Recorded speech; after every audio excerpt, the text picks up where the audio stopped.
What if the person you trusted the most, the one you shared your space, your secrets, and your life with, was the very same person who held a silent grudge, waiting for the perfect moment to strike? Two young women, roommates, just trying to survive college life in a small town.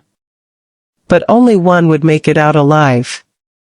18-year-old Anita Knutson had her whole life ahead of her, bright, full of dreams, adored by her family.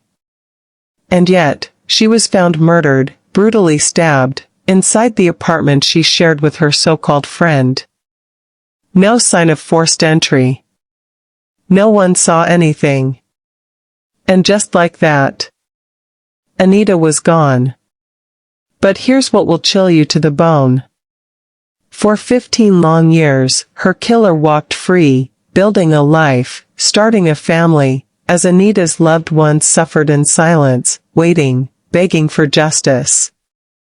Now, the moment they've been waiting for is finally here. The trial is underway, and the world is watching.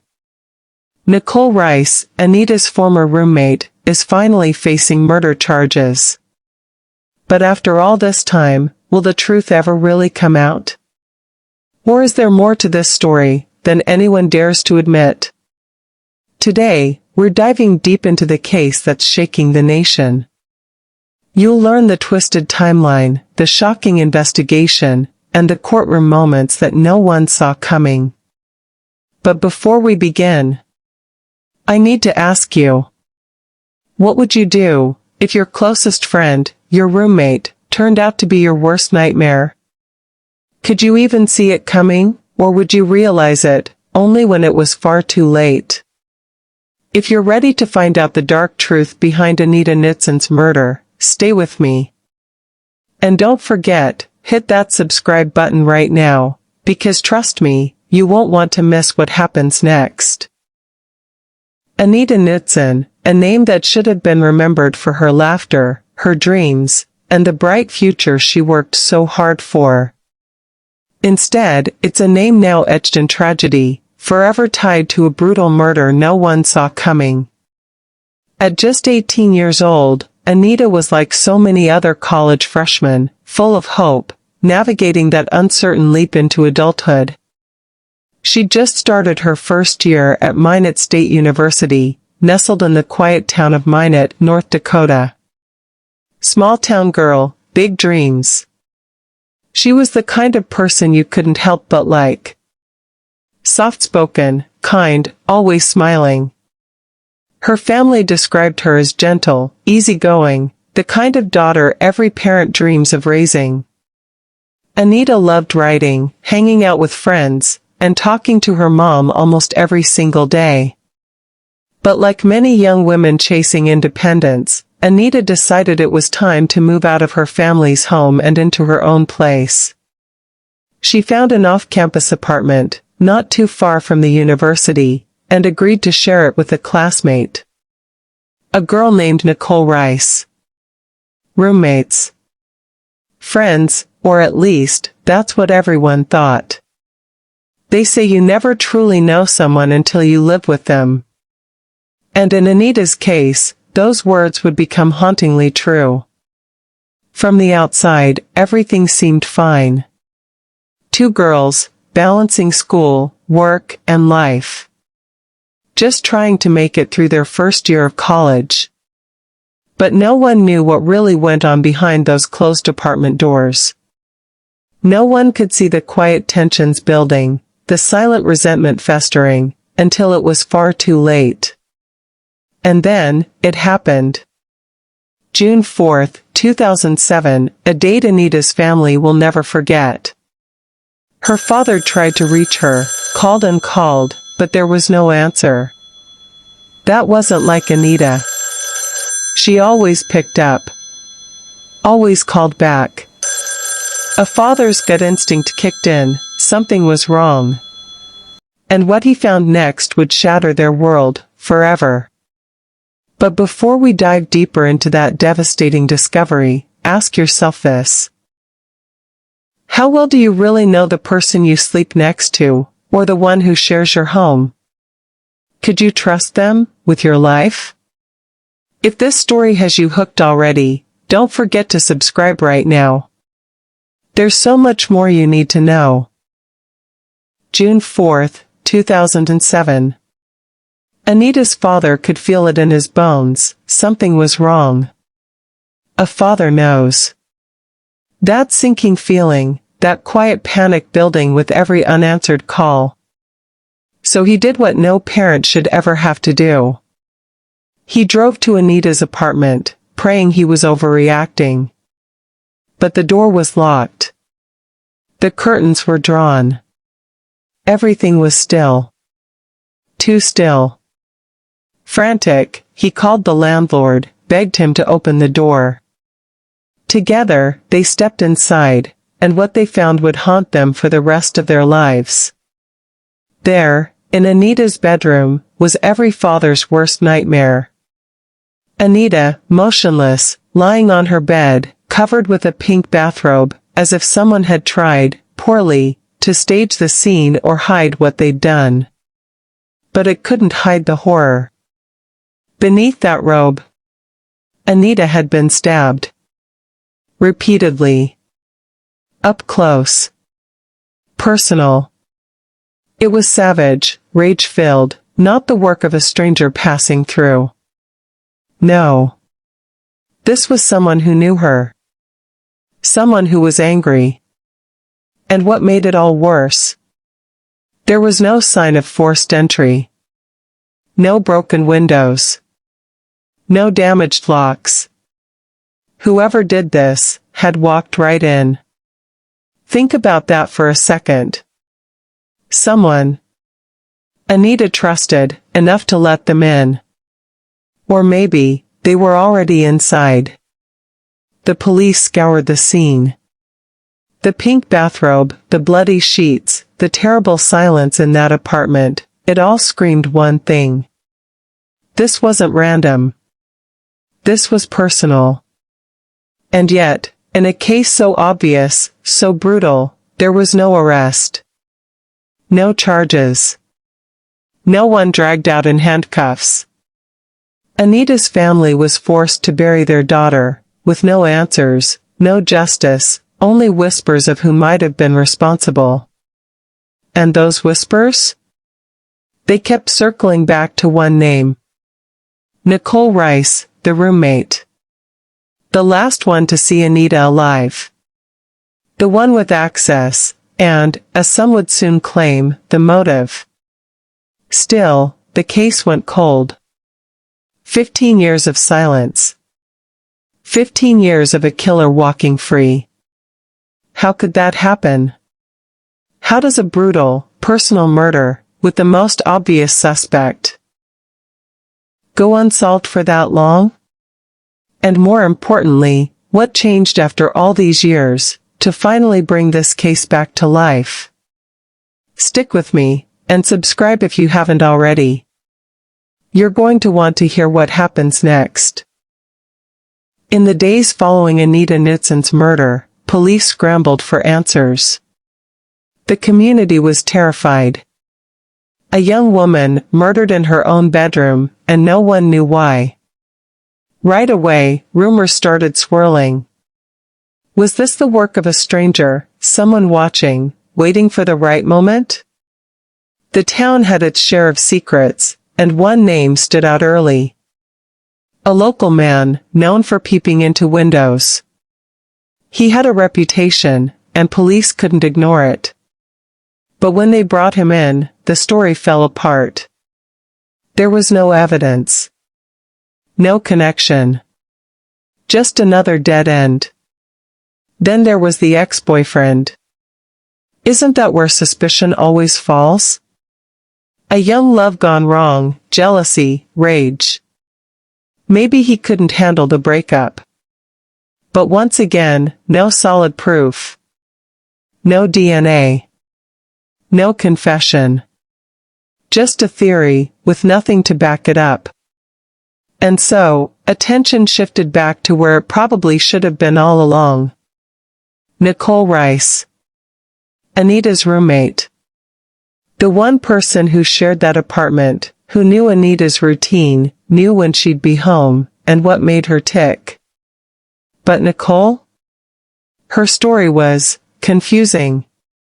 At first, she said she was out of town that weekend, staying with her parents. Safe. Innocent. But then, things started to change. Little inconsistencies. Different versions of where she'd been, and when. Why lie, unless you had something to hide? Police gave her a polygraph, those old tests that aren't quite proof, but still, they tell you something. The results?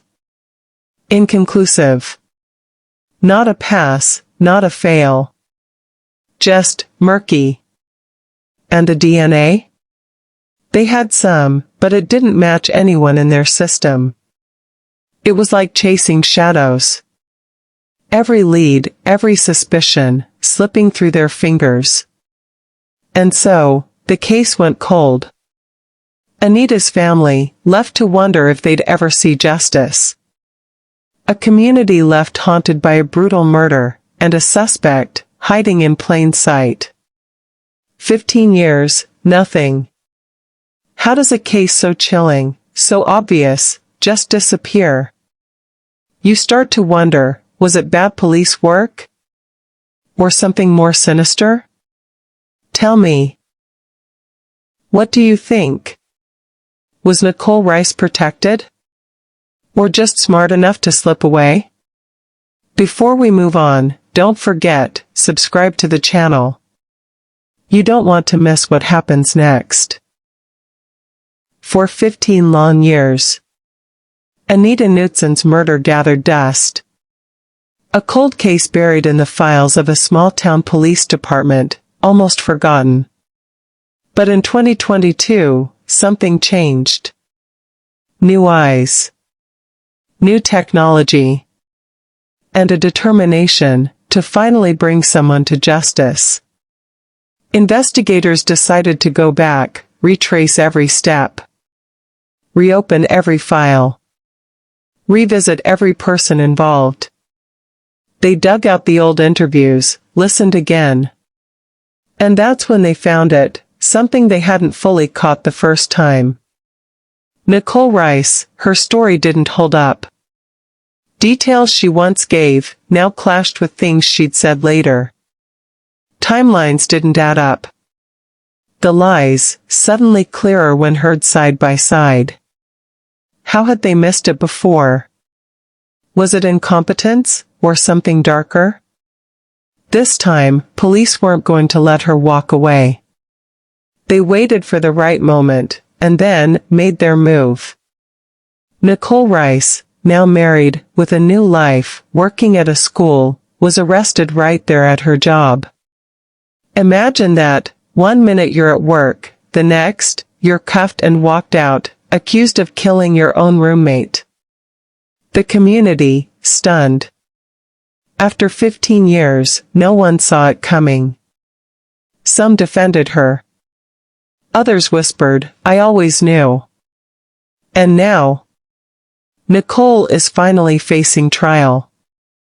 But here's the question, what real evidence does the prosecution actually have? Is this about justice, or just someone trying to finally close the case? What do you think, after 15 years, can justice still be served? Or is this too little, too late? Stick around, and don't forget to subscribe, because what happens next might shock you. March 2025. Grand Forks, North Dakota. The courtroom doors swing open, and just like that, a 15-year-old mystery takes center stage. The trial, everyone's been waiting for, has finally begun. On one side, the prosecution.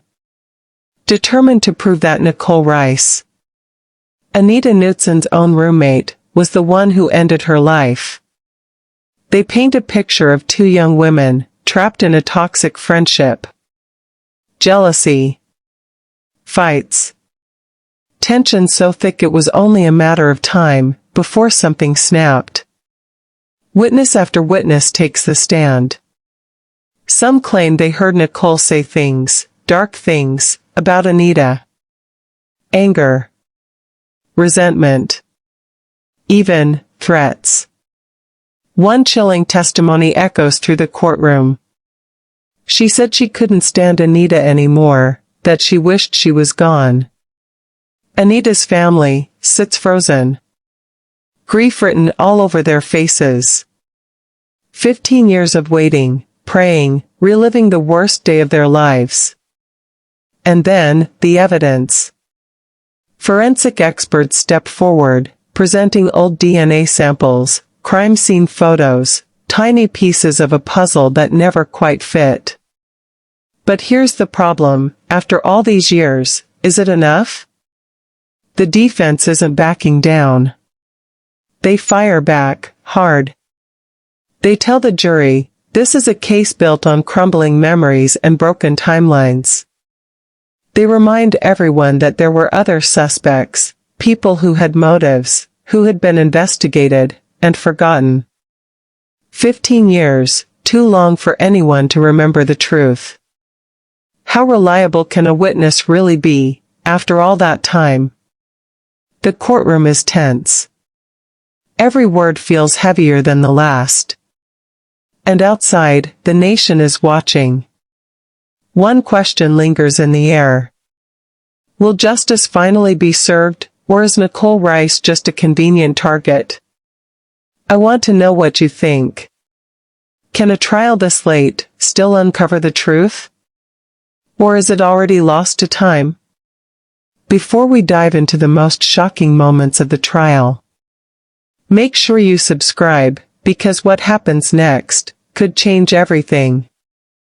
The moment this trial began, it lit a fire across the country. News outlets rushed to cover every detail. True crime podcasts couldn't stop talking about it. And social media? Exploded. Twitter. TikTok. Reddit threads with thousands of comments. Everyone suddenly had an opinion on Nichole Rice and Anita Knutson. And honestly, can you blame them? Because this story hits too close to home. Who hasn't worried about a roommate? Someone you live with, laugh with. But deep down, wonder if you really know what they're capable of? That's what makes this case different. It's not just another murder trial. It's every college student's worst nightmare, waking up to find the person you trusted could be hiding a dark side. And then there's the gap, 15 years. 15 long years of silence. No justice, no answers, until now. That's why this case is exploding, it's everywhere. Google searches are skyrocketing. People can't stop typing her name, because everyone wants to know what really happened in that apartment. And how did it take this long to get here? And trust me, it's not over yet. Before we dive into the final shocking turns of this trial, don't forget to subscribe, you do not want to miss what's coming next. And here we are, 15 years after Anita Knutson was found brutally murdered. And now, the world is watching as Nichole Rice stands trial. We've seen the prosecution paint a picture of jealousy, anger, and betrayal.